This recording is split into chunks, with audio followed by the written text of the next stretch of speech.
Mathematics with GeoGebra, powers. We'll skip how to open GeoGebra since we've already done it 4 times in previous lessons.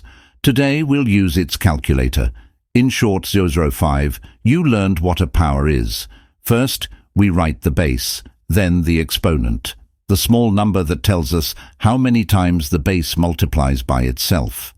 Next, we type the operation sign and the next power and continue the same way. When we're done, we press Enter, and GeoGebra gives us the result. Notice that B represents the product of 2 powers with the same base. If you raise the first power and then multiply it by the result of the second, you'll see it's the same as adding the exponents and raising 5 to that sum. You'll confirm that 5 raised to 7 gives exactly the same result. To divide powers with the same base, you can do it in 2 ways, by dividing the results of the numerator and denominator, or by raising the base to the difference of the exponents. You'll see that D and F have the same value. And when you raise one power to another, for example, first to 5 and then to 3, you get the same result as raising the base to the product of the exponents. That's why G and H also have the same value.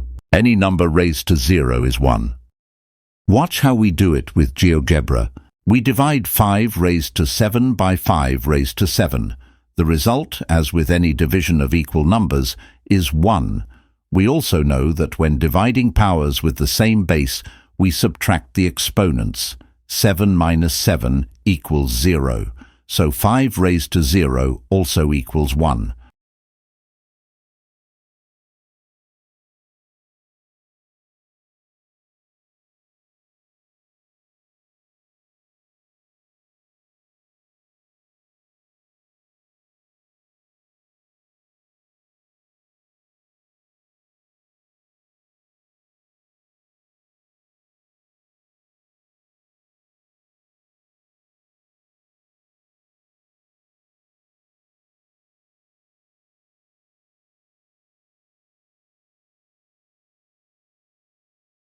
Ask ChatGPT your doubts. Good learners always ask.